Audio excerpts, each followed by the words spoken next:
venha orar. John Piper diz assim: se você não orar, você não viverá. Se você não ora, você não vive. Não vive. Quanto aos pregadores, isso para oficiais, para pregadores. Leonard Ravenhill diz que o pregador que não ora pelo menos 2 horas por dia não vale um vintém. Diz também que o pecador para de orar, mas o homem de oração para de pecar. Diga-me o quanto um homem ora e eu direi o quanto ele é grande diante de Deus. Perguntaram uma vez para ele: tal pregador aí famoso, o que você acha? Você acha que ele é homem de Deus? Ravenhill respondeu: não sei, nunca orei com ele. Deixa eu orar com ele, eu vou saber. Crente que não ora está fadado à falência, ao fracasso, à queda. Não presta para muita coisa não. Precisamos orar. Paulo diz em Tessalonicenses: orai sem cessar. A.W. Tozer também diz que Deus não se curvou à nossa pressa nervosa, e aquele que quiser algo de Deus deve aprender a gastar tempo, e muito tempo, em oração. Precisamos redescobrir essa arte maravilhosa de oração. Todos os homens e mulheres que se destacaram ao longo de 2000 anos de história da igreja, pode ver qualquer um, homem e mulher, tinham algo em comum: eram homens e mulheres de oração. Oração secreta, não é aquela no almoço, ou aquela para dormir, não, ou nos cultos, é aquela com o quarto fechado, é o quarto de guerra. Precisamos redescobrir esse ofício. Por que há tanto pecado no meio do povo de Deus? Porque há tantas feridas e mágoas nos corações, porque há tanta fraqueza em cristãos. Não oram, não tem vida de oração regular, prática, intensa. Aprenda a orar, meu irmão. Aprenda a dobrar os seus joelhos. Eu lembro quando eu conheci o Paul Washer, quando eu fui encontrar ele pela primeira vez, ele disse para o discípulo dele que queria conhecer alguns pastores no Brasil. A primeira vez que ele veio no Brasil. Falou: procure alguns pastores que eu quero ter algumas alianças com ele. Aí ele disse para o discípulo: mas a primeira coisa que eu vou fazer quando encontrar esses pastores é levantar a calça deles e olhar os joelhos deles, para ver se tem marcas, para saber se são homens de oração. John Piper também fala que o Facebook, o Instagram, o WhatsApp, as mídias sociais, no dia do juízo, serão a prova que nós não oramos, não foi por falta de tempo, foi por causa do desperdício com essa baboseira audiovisual, que é essas porcariada que você está cansado de saber. Gaste tempo com Deus, acorde de madrugada, faça votos de buscar Deus na madrugada, tire um dia da semana para jejuar e passar só com água, Bíblia e oração. Sua vida não vai ser mais a mesma. Deixa um pouco de entretenimento. Nem nosso cérebro, nem nosso físico tem estrutura para suportar tanta informação de celular, computador, de televisão. Vá para o campo, vai sentir a brisa da natureza, o verde, os pássaros. Ande com Deus, caminhe com Deus, horas e horas a fio. Martinho Lutero dizia que quanto mais serviço ele tinha no dia, mais ele tinha que orar. Ele dizia assim: eu tenho tanta coisa para fazer hoje, mas tanta, que se eu não passar pelo menos 2 horas em oração, eu acho que eu não vou conseguir. Diferente de nós, que a gente não ora porque tem muita coisa para fazer. Ele não.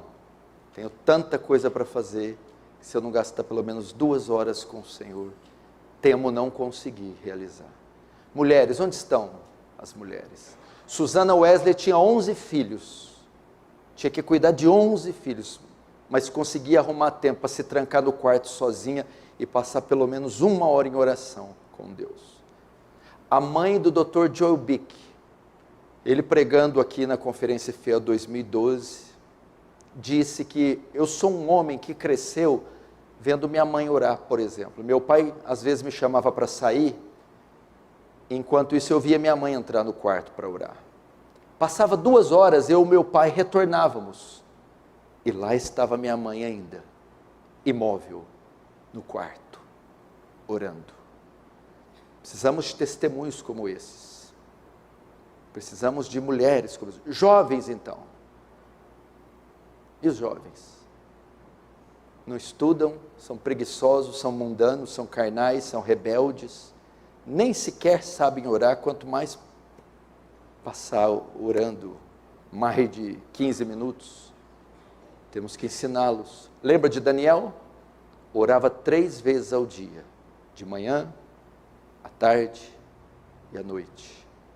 3 vezes ao dia se colocava de joelhos diante de Jerusalém para orar. Se nós ouvirmos o testemunho dos jovens, David Brainerd, ele fez um diário onde ele registrava o seu momento devocional. Geralmente em diário a gente mostra o que fez no dia, onde visitou, o que fez, o que viajou. David Brainerd registrava no seu diário o seu momento devocional, o tempo que ele passava com Deus em oração. Ele descrevia o que ele sentia. Geralmente ele orava 2 horas pela manhã e mais 2 horas à noite ou à tarde antes de dormir. Um missionário franzino que foi pregar para os índios silvícolas nos Estados Unidos da América. Morreu com 29 anos, tuberculoso, vomitando pedaços dos rins. Perguntaram para Jonathan Edwards. Jonathan Edwards é o que pregou um sermão, Pecadores nas mãos de um Deus irado. O maior sermão, mais conhecido e poderoso depois dos apóstolos. Pregou esse sermão há 300 anos e ninguém esquece desse sermão. O sermão foi tão poderoso que as pessoas se agarravam nas colunas da igreja onde ele pregou, pensando que o juízo final tinha chegado. Perguntaram para esse homem, Jonathan Edwards, qual a sua maior experiência com Deus? Ele respondeu, orar ao lado de David Brainerd, desse jovem franzino, orar com ele. Precisamos aprender sobre isso, gastar tempo. George Whitefield, D.L. Moody, todos os homens de John Wesley. Eu visitei a casa de John Wesley, lá na Inglaterra. Lá está ainda a cama dele, a biblioteca dele. E dentro do quarto dele, tinha uma outra salinha anexo, pequenininha, com uma Bíblia enorme aberta e um genuflexório. É aquele lugar de ajoelhar que é comum na igreja católica. Enquanto eu entrei lá, fiquei perplexo. A guia que estava nos guiando, me viu entrando e apontou para mim e disse, daí, dessa salinha aí, saía todo o sustento do metodismo. John Wesley é o pai do metodismo. E ela dizia, dessa sala aí que sai todo o sustento do metodismo. Ou seja, ele passava horas aí, orando e lendo a Bíblia de joelhos. Lia a Bíblia de joelhos, John Wesley. George Miller, um dos maiores missionários que a terra conheceu. Ele falou que intercedeu pela conversão de alguns amigos dele 50 anos. 50 anos que eu estou orando para a conversão de algumas pessoas. E creio ver muitas delas no céu. William Booth, do Exército da Salvação, também da Inglaterra. Um homem conhecido porque ele criou o Exército da Salvação. Era um ministério que ele dividia os grupos em hierarquias, capitão, coronel, soldado, tudo com o viés evangelístico. E eles saíam em grupos para dar comida aos pobres, vestir os nus, para criar orfanatos e, claro, evangelizar, ganhar almas. E uma certa vez ele enviou um grupo em uma região da Inglaterra muito difícil, muito depravada. E eles evangelizaram algumas semanas e mandaram cartas do Senhor Booth, aqui não está adiantando, ninguém se converte. Continua tentando, ore por esse lugar. E passaram algumas semanas, Senhor Booth, estamos orando, saindo às ruas. Não adiantou. Ele disse, continue orando, tente mais uma vez. E eles mais algumas semanas, Sr. Buff, aqui ninguém se converte, o pessoal é muito duro. Então ele respondeu, tente com lágrimas agora. Então essa equipe começou a chorar e prantear e jejuar e orar.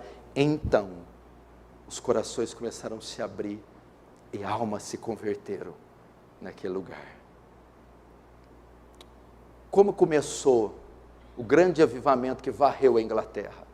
Estava acontecendo a Revolução Francesa, que estava trazendo um banho de sangue em toda a Europa. Eles falam que teve um fato que livrou a Inglaterra do banho de sangue da Revolução Francesa. Foi que alguns jovens começaram a orar, criaram um grupo chamado Clube Santo e começaram a orar na capela da universidade, de madrugada. Dentre esses jovens estava John Wesley, Charles Wesley e George Whitefield. E na noite de 1731 de dezembro de 1734, o Espírito Santo desceu sobre esses jovens.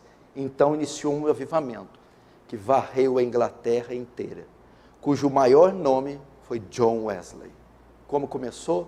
Uma meia dúzia de meninos orando de madrugada, pedindo, Senhor, me enche do Espírito Santo. Senhor, me enche do Espírito Santo. Senhor, me enche do Espírito Santo.